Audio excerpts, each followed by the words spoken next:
93 సంవత్సరాల వయస్సులో కూడా అలుపన్నది లేక ఉత్సాహంతో అవిశ్రాంతంగా శ్రీ కె బుచ్చిరామరెడ్డి గారు గత కొన్ని సంవత్సరాలుగా వివిధ సందర్భాల్లో రకరకాల అంశాలపై రాసిన అనేక రచనలు తెలంగాణ మరియు ఆంధ్రప్రదేశ్ రాష్ట్రాల విశ్రాంత అటవీ శాఖాధికారులచే వెలువరించబడుతున్న వనప్రేమి అన్న మాసపత్రికలో ప్రచురించడం జరిగింది. అటవీ శాఖ అభిమానులు మరియు పర్యావరణ ప్రేమికులు అందరూ చదువుకునేందుకు వీలుగా వీటిలో కొన్నింటిని ఎంపిక చేసి ఒక పుస్తక రూపంలో ప్రచురిస్తే బాగుంటుందన్న తలంపుతో వారు తన సొంత డబ్బులతో memorable musings of a nonagenarian forester అన్న టైటిల్తో 120 పేజీల పుస్తకాన్ని మొత్తం 500 కాపీలను ప్రచురించడం జరిగింది. ఈ పుస్తకానికి మెన్స్ సానా ఇన్కార్పొరా సానో అన్న లాటిన్ పదబంధానికి sound mind in a sound body అన్న అర్థంతో, అంటే ఆరోగ్యవంతమైన దేహంలో ఆరోగ్యవంతమైన మేధస్సు ఉంటుందన్న ఒక భావగర్భితమైన చక్కని సుభాషితంతో అత్యంత ఆకర్షణీయంగా ముఖ చిత్రాన్ని రూపకల్పన చేయడం జరిగింది. ఈ పుస్తకాన్ని అందరూ కొనుక్కొని చదువుకునే విధంగా ఒక్కో ప్రతి వెలను 110 రూపాయలు మాత్రమే నిర్ణయించడం జరిగింది. ఈ పుస్తకాన్ని శ్రీ బుచ్చిరామరెడ్డి గారు అకాడమీ పైనున్న ప్రేమతో తెలంగాణ రాష్ట్ర ఫారెస్ట్ అకాడమీకి అంకితం చేయడం ఒక గొప్ప విశేషం. దీని ద్వారా ఆయనకు అటవీ శాఖ పట్ల ఉన్న అవ్యాజమైన ప్రేమ బంధాన్ని తెలియజేస్తుంది. ఈ రోజున అంటే 26 మే 2025న దూలపల్లిలోనున్న తెలంగాణ రాష్ట్ర ఫారెస్ట్ అకాడమీలో forest academy director, secretary CEFNARM and dean FCRA Mulugu అయిన doctor S J Asha garu, joint secretary CEFNARM and forest academy DDO అయిన Shri Gangareddy garu, deputy director forest academy and joint director FCRA Mulugu అయిన Shri B Venkateswararao garu, Shrimati Kavitha DDO FCRA Mulugu మరియు రిటైర్డ్ అటవీ సంరక్షణాధికారులైన డాక్టర్ జి నరసయ్య గారు, D Nagabhushanam గారుల సమక్షంలో Shri K Buchiramareddy గారు ఈ పుస్తకాన్ని ఆహ్లాదభరితంగా ఆవిష్కరించారు. తదుపరి ఈ పుస్తకం పంపిణీ నిమిత్తం మొత్తం 500 కాపీలను అకాడమీ డైరెక్టర్ గారికి అందజేయడం జరిగింది. తదనంతరం అకాడమీలో ఫారెస్ట్ రేంజ్ అధికారుల ఉద్యోగానికి ఎంపికై ట్రైనింగ్ పొందుతున్న 11వ బ్యాచ్కు చెందిన అస్సాం రాష్ట్ర ట్రైనీలను ఉద్దేశించి శ్రీ కె బుచ్చిరామరెడ్డి గారు కొద్దిసేపు మాట్లాడారు.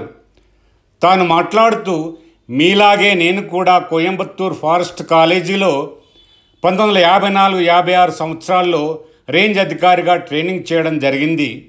అప్పటికి మీరు పుట్టలేదు. ఆనాటి ట్రైనింగ్ నా జీవితంలో ఒక మధురమైన అనుభూతిగా మిగిలింది. అప్పుడు మాకు బోధన చేసిన గౌరవనీయులు శ్రీ కెకే నాయర్ గారు ఇప్పుడు లేరు అని వారిని గుర్తు చేసుకున్నారు. గతంలో అకాడమీలో నిర్వహించే ప్రతి కార్యక్రమానికి హాజరైన నేను ఇప్పుడు ఆరోగ్యం సరిగా లేని కారణంగా అకాడమీ కార్యక్రమాలకు హాజరు కాలేకపోతున్నాను. మీరు ట్రైనింగ్ పొందుతున్న ఈ అకాడమీ మీకు ఒక గురుకులమైతే మీరు ఇందులో శిష్యులు.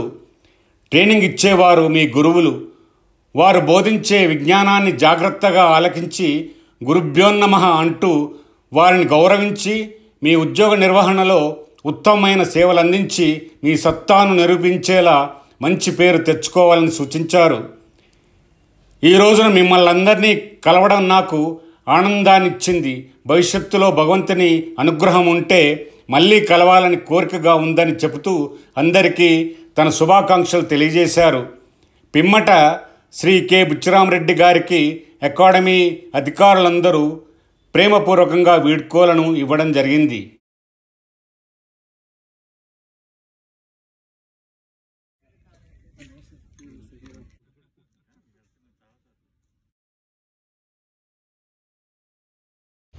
Come. I was a student like you in a forest college in 1954. Most of you were not born.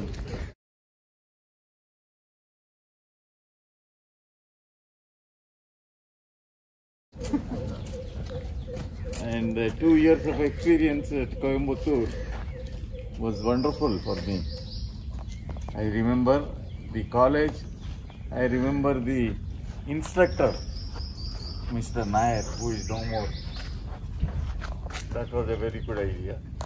And I used to come here for any of your functions, and only because of my handicap now, I am unable to either come here or invite us to any function in the premises.